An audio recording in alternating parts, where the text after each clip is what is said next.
Hello student, आज फिर हम स्थिर विद्युत से संबंधित महत्वपूर्ण टॉपिक आंशिक रूप से पराविद्युत पदार्थ की उपस्थिति में समांतर प्लेट संधारित्र की धारिता का व्यंजक की स्थापना करने जा रहे हैं। उसके फार्मूला का डेरिवेशन करने जा रहे हैं। तो इसका जो मैथमेटिकल जो स्वरूप लिखना है उससे पहले जो इंट्रोडक्शन अपन लिखते हैं वो लिखना बहुत सरल है, लेकिन हम बार बार बता रहे हैं कि किसी भी टॉपिक से, खासकर भौतिक विज्ञान आप जब पढ़ते हैं तो किसी भी टॉपिक से संबंधित उसका जो चित्र है उसको पहले आप बहुत अच्छे तरीके से बनाने सीखिए। ठीक है, तो हम इसका चित्र बना रहे हैं, आप गौर से देखिएगा। इसके बाद आपको इसमें कोई भी प्रॉब्लम नहीं जाएगा। तो देखिएगा, मान लेते हैं कि ए और बी समांतर प्लेट संधारित्र की दो प्लेटें हैं। मैं मान लेता हूं, ये देखिए, ये डायग्राम में ये हो गया डायग्राम आपका, गौर से देख पा रहे हैं। ये देखिए, समांतर प्लेट संधारित्र की दो प्लेटें ए और बी हैं। यहाँ पर सब डायग्राम में, चित्र में अच्छे से देख पा रहे हैं। और इसके बीच में जो है स्मॉल टी मोटाई का एक हम परावैद्युत पदार्थ रख देते हैं। ये हम स्मॉल टी मोटाई का एक परावैद्युत पदार्थ रख देते हैं, ये रख दिए हैं। ठीक है, आप अच्छे से ये डायग्राम को देख पा रहे हैं। हमने यहाँ पास स्मॉल टी मोटाई का एक परावैद्युत पदार्थ रख दिया है। ये हमने दोनों प्लेटों के मध्य में स्मॉल टी मोटाई का एक परत रख दिया है। तो ये इसका मोटाई टी है और दोनों प्लेटों के बीच की जो दूरी है वो डी है। ये बात क्लियर हुआ? आप अच्छे से इस चीज को जान गए हैं कि दोनों प्लेटों के बीच की दूरी क्या है, डी है। जो हमारा टॉपिक है वो देखिए कि इसमें जो प्लेट ए जो है पृथक्कृत है और प्लेट बी का जो संपर्क है वो भूमि से कर दिया गया है, मतलब भू संपर्कण कर दिया गया है। ये भी बात क्लियर है। और प्लेट ए जो है पृथक्कृत है जहां से चार्ज इसको दिया जाता है। ये डायग्राम आप बनाते हैं तो पूरा चीज को बड़ी आसानी से आप लिख पाते हैं। जब डायग्राम बना लेते हैं तो होता क्या है कि इसके प्रोसेस को देखिए। जब प्लेट ए को कैपिटल क्यू आवेश दिया गया, मतलब प्लेट ए को जब प्लस कैपिटल क्यू आवेश दिया गया, चलिए मैं दूसरे कलर से दिखा दे रहा हूं तो और आपको अच्छा ये समझ में आएगा। चलिए ठीक है, यहाँ पर देखिए, यहाँ पर देखेंगे गौर से कि ये जो है जब इसको प्लस कैपिटल क्यू आवेश दिया गया तो कौन सी क्रिया होता है? विद्युत प्रेरण की क्रिया। तो विद्युत प्रेरण की क्रिया कहाँ होगी? परावैद्युत पदार्थ पर। तो परावैद्युत पदार्थ पर विद्युत प्रेरण की क्रिया होगी तो सबसे पहले आप देखेंगे कि निकटवर्ती तल पर विजातीय आवेश उत्पन्न होता है और दूरवर्ती तल पर सजातीय आवेश उत्पन्न होता है। तो यहाँ पास आ जाएगा ऋण आवेश। इससे भी आप संधारित्र का सिद्धांत जब आपको पढ़ाए थे तो इसका डिटेल से पढ़ाए थे। अगर आप संधारित्र के सिद्धांत को नहीं पढ़े हैं तो वीडियो के प्ले लिस्ट में जाइए और एक बार संधारित्र के सिद्धांत को जरूर देखिए। तो ये देखिए, यहाँ पर दूरवर्ती तल पर सजातीय आवेश उत्पन्न हो जाता है, सजातीय आवेश उत्पन्न हो गया। अब इसके द्वारा जब इसका विद्युत प्रेरण प्लेट बी पर होगा, तो जब प्लेट बी पर होगा तब फिर वही प्रक्रिया कि इसके निकटवर्ती तल पर कौन सा विजातीय आवेश उत्पन्न होगा, मतलब ऋण आवेश उत्पन्न हो गया ना? ये बात क्लियर है? ठीक है। उसके बाद दूरवर्ती तल पर कौन सा आवेश उत्पन्न होता है? सजातीय आवेश उत्पन्न होता है। तो यहाँ सजातीय आवेश उत्पन्न हो जाएगा। और चूंकि प्लेट बी का संबंध किससे है? पृथ्वी से है। और पृथ्वी क्या है? ऋण आवेश का सागर है। तो सारे इलेक्ट्रॉन जाके इस धन आवेश को क्या कर देंगे? उदासीन कर देंगे। अर्थात आप जब लिखेंगे तो लिखेंगे कि प्रेरित धन आवेश पृथ्वी में चला जाता है। अब पूरे चीज को गौर से देखिए कि जब आपका एग्जाम में आ जाएगा तो कैसे लिखेंगे। तो एकदम बड़ी सिंपल है कि माना कि ए और बी समांतर प्लेट संधारित्र की दो प्लेटें हैं जिनकी बीच की दूरी स्मॉल डी है ना?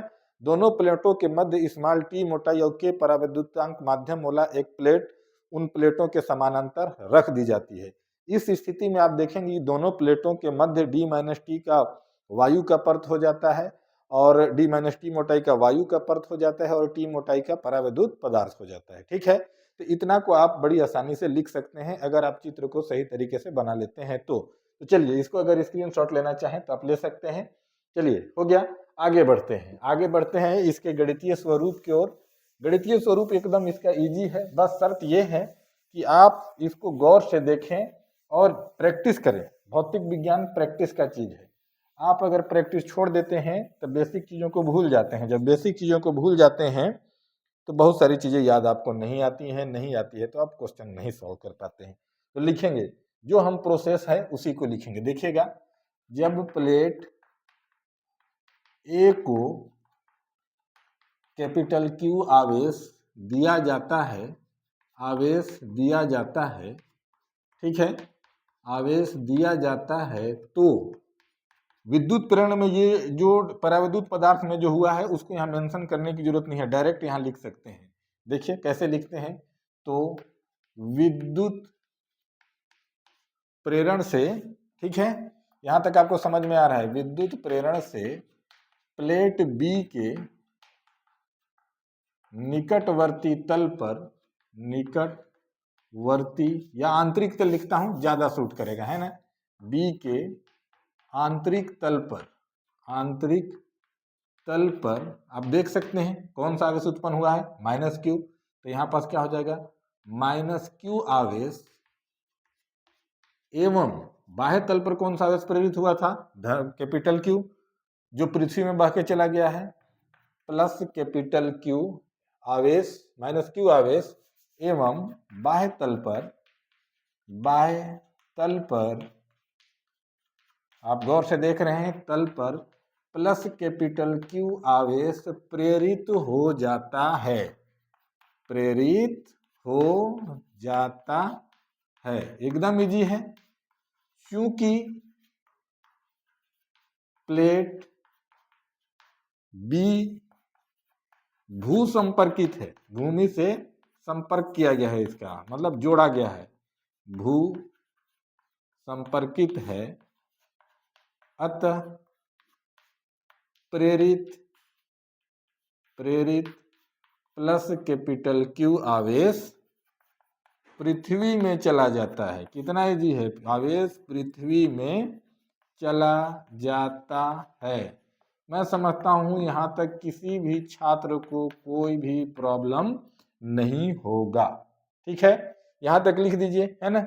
यदि आवेश पृष्ठ घनत्व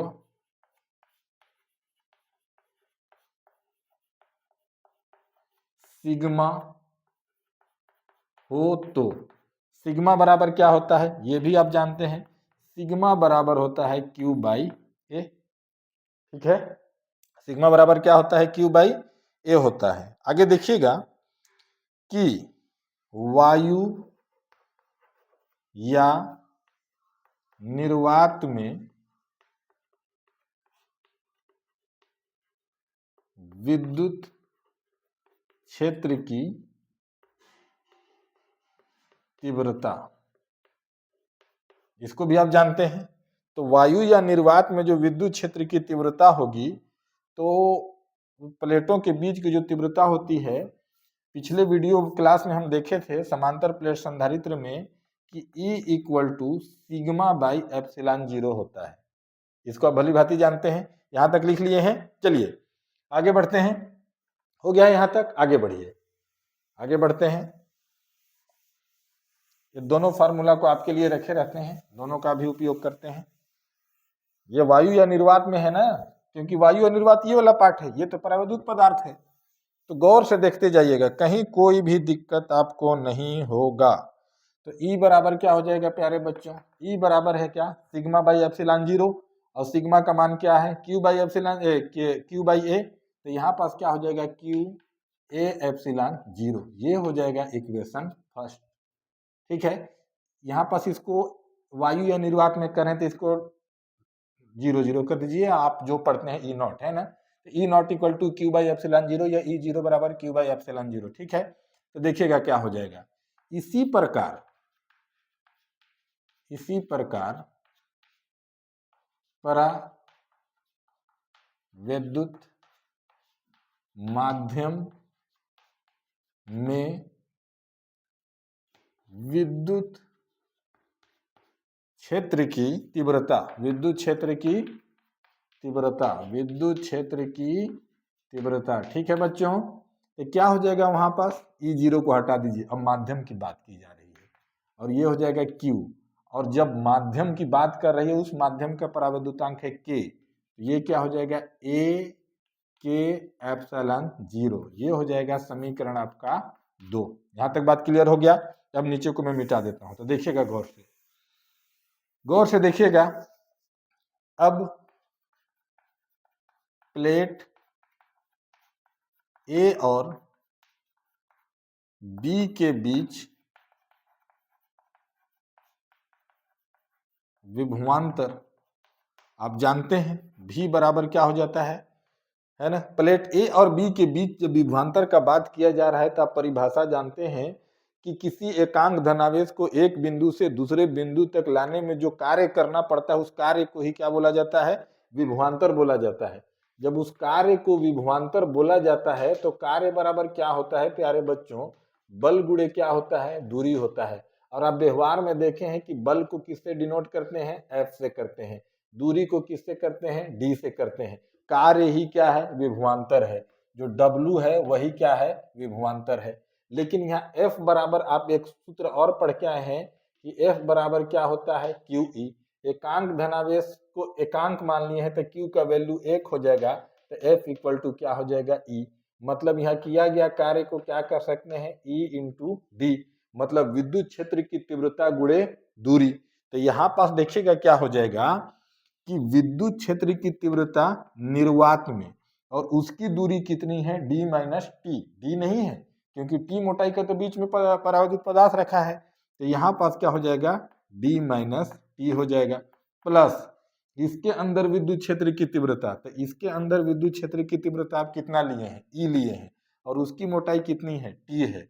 अब इसके बाद आप आगे बढ़ेंगे तो क्या लिखेंगे, समीकरण 1 एवं 2 से, एकदम ये बात क्लियर है, ठीक है।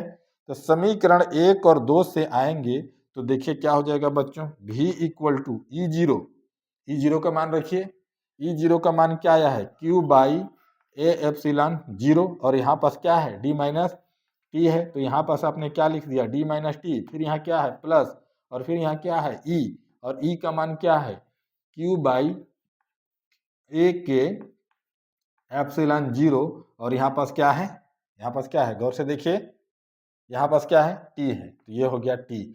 अब इसमें से जो कॉमन लेने लायक है उनको कॉमन ले लेता हूं मैं, तो कॉमन यहाँ ले लेता हूं तो आपको अच्छे से दिखे, ये देखिएगा। जब यहाँ से आप कॉमन लेंगे तो v इक्वल टू क्या हो जाएगा, गौर से देखिएगा, v इक्वल टू हो जाएगा आपका q बाई ए एप्सिलॉन 0 और q बाई ए एप्सिलॉन 0, ये कॉमन हो जाएगा। तो क्या हो जाएगा, q बाई ए एप्सिलॉन 0, यहाँ पास क्या बच जा रहा है, यहाँ पास बच जा रहा है d माइनस टी, और यहाँ पास क्या बच जा रहा है, केवल प्लस टी, और बट्टे में यहाँ क्या बच जा रहा है, के, क्योंकि इसमें तो के है नहीं तो के वहां क्या हो जाएगा, रह जाएगा। परंतु विद्युत धारिता, विद्युत धारिता को आप किससे डिनोट करते हैं, सी से करते हैं, और इसके बराबर क्या होता है, क्यू बट्टे भी होता है। तो इसको अगर आप समीकरण 3 मान लेते हैं तो यहाँ पास क्या लिखेंगे, समीकरण 3 से।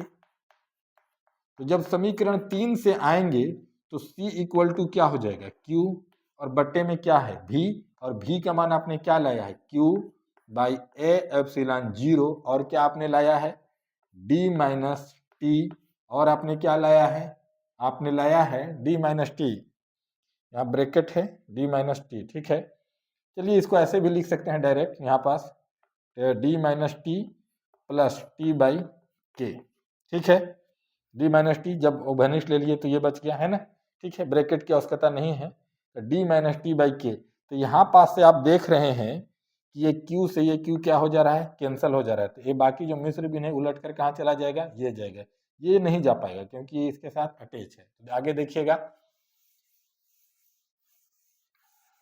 आगे देखिएगा, इधर का तो आप स्क्रीन को शॉट ले ही लिए हैं, आगे देखिए। तो आगे हो जाएगा आपका C इक्वल टू, आगे बढ़ते हैं, गौर से देखिएगा, नजरें बनाए रखिएगा, C equal to A epsilon 0 ऊपर चला जाएगा तो ये हो गया ए एप्सिलॉन 0, और नीचे क्या बच गया आपका, D minus T plus T by के, एकदम सिंपल सा चीज है। तो यहाँ पास जो है ये विद्युत धारिता का मात्रक जो होता है वो फैराड होता है। तो पहला फार्मूला तो ये है, कुछ पुस्तकों में देखिएगा कि यहाँ पास है टी को उभयनिष्ठ ले लिया है, तो जब टी को उभयनिष्ठ ले लेगा तो देखिएगा क्या हो जाएगा, ए एप्सिलॉन 0, यहाँ पास क्या है डी, ठीक है।